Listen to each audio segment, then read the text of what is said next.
Hello students, in our previous class we have started a new chapter, that is consideration. We have seen that what is consideration. So it is said that consideration is the foundation of every contract. Consideration means quid pro quo, that means something in return. One party is giving something and that party should get something in return, and that something in return is called as the consideration for the contract. So we have already discussed the definition of consideration.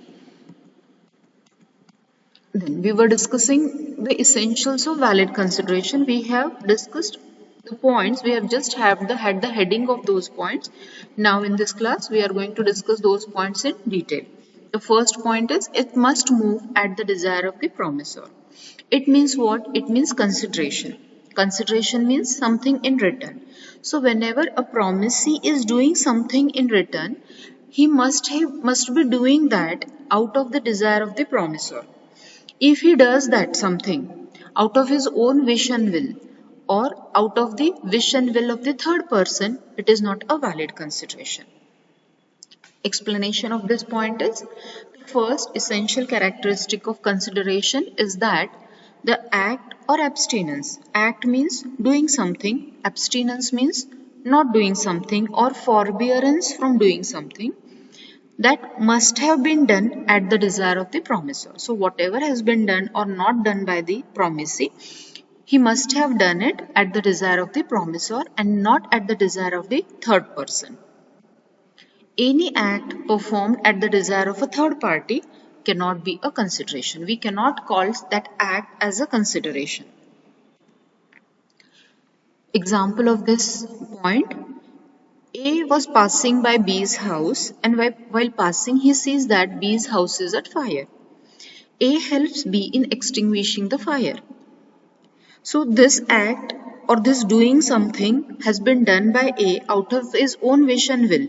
B has not asked for any kind of help from A. This is A's voluntary act. In this case, this cannot be called as a consideration, and A cannot claim anything in return from B. He cannot claim reward from B for his services, etc. So whatever has been done by A, he has done it out of his own wish and will. B has not asked for any help. In this case, there is no valid consideration and no contract comes into existence.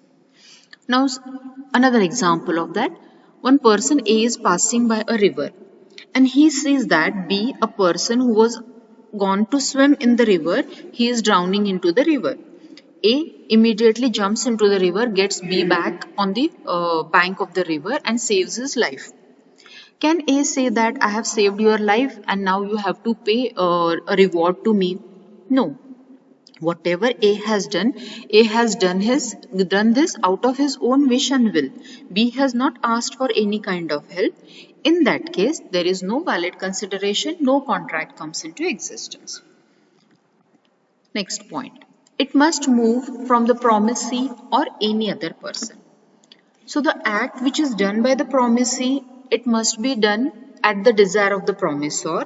But what the promisee has to do, or consideration from promisee's side, it must move from promisee or even any other third person. There is no condition that consideration must move from promisee and promisee only. No, it can move from a third person also. Explanation of this point: consideration need not move from the promisee alone, but may proceed from a third person also. So consideration may come from third person also, not necessary that it should move from the promisee. Consideration may move from the promisee or from any other person. Consideration may move from a stranger, but it must flow at the desire of the promisor. So that consideration may move from promisor or any other third person. Condition is that it must flow or it must be done at the desire of the promisor. There is a case law on this point, Chinnaya versus Ramaya.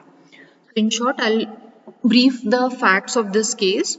In this case, Chinnaya is the maternal uncle, Mama. Mama has filed a case against Ramaya. Ramaya is his niece. He has filed a case against his niece. In this case, what had happened? Ramaya's mother had given certain property to Ramaya. And while giving that property, she had told that I will be giving all my property to you, and in return, you have to pay certain sum of money every year to my brother Chinaya. Mother gave all her property to her daughter and said that in return you have to pay certain annuity. Annuity means every year you have to pay certain sum of money to my brother Chinaya. Ramaya, while taking the property, she said yes, she will pay to her mama. And she signed the document also where she said that she will pay certain sum of money to Chinaya, but afterwards she refused to pay. Then Chinaya, mama filed a case against Ramaya. As per contract, as per agreement, you should pay certain money to me, certain sum of money to me, which you are not paying. Ramaya said that in that contract, consideration was not moving from Chinaya. Chinaya, you were not giving anything. There was no consideration from your side. Therefore, I need not to give anything to you. But in this case, this second point is applicable, that consideration must move from the promisee or any other person. Here, any other person is Ramaya's mother. So, consideration was moving from Ramaya's mother. No doubt, Chinaya, Mama, maternal uncle, was stranger to consideration, but he was not a stranger to contract. So, I will give one example, so the facts of this case will be clear to you. There were three persons, X, Y, and Z, and they entered into a contract or agreement under which X paid 4 lakh rupees to Y. X gave 4 lakh rupees to Y, and there was an agreement between X and Y in which it was decided that Y has to build a house for Z. X paid 4 lakh rupees to Y. In return, Y has to build a house for Z. Here, Z is a party to the contract, beneficiary of a contract, but he is stranger to consideration. Consideration is not moving from Z, consideration is moving from X. So he is stranger to consideration, but he is a party to contract and he can enforce the contract.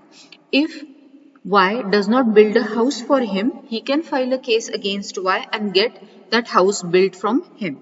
So this is a party. The consideration may move from a promisee or any other person. Here, any other person is X. Promisee is, beneficiary is Z. And so this is the second point. Third point, consideration may be past, present or future. So we have already discussed the definition of consideration, in which we have seen how the words are used in the definition. So what are the words used in the definition? So the words has done or abstained from doing means past consideration. So consideration can be a past consideration. That means when the consideration by a party for a present promise was given in the past, that is past consideration. Now person is giving a promise, but something has already been done in the past, that is past consideration. Does or abstains from doing, that means present consideration. When the consideration is given simultaneously with promise, that is at the time of promise, that is present consideration. You go to a shopkeeper, you purchase a pen for 100 rupees. Immediately you get a pen, you give the price for it. Finished. Present consideration. And future consideration. So words promises to do or abstain from doing, that means consideration can be a future consideration.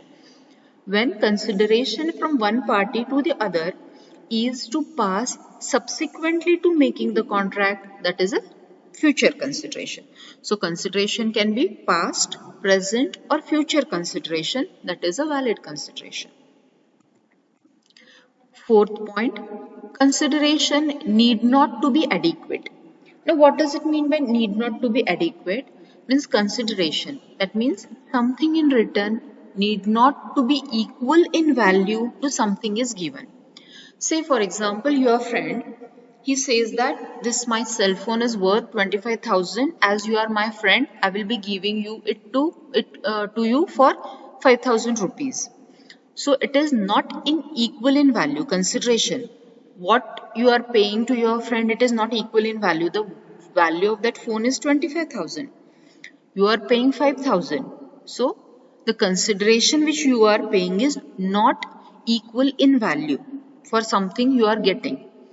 But it will not affect the validity of contract. Inadequacy of consideration. Adequacy is for the parties to decide. So it has to be decided among the parties at the time of making the agreement. Inadequacy of consideration is not a ground for refusing the performance of promise. It should be of some value in the eyes of law. So if some value has been given, that is fine. So your friend says that it is of my there is an agreement between you and your friend to pay a cell phone, which is to sell a cell phone which is worth rupees 25,000 for 5 rupees. Fine. So adequacy of consideration is something which has to be decided by the parties to the agreement. Inadequacy is no ground for refusing the performance of promise. So it should be of some value in the eyes of law, that is fine. So other party who has agreed to sell it, he cannot claim that there is inadequacy of consideration. Adequacy has to be decided by the parties. If they have already decided, that is correct.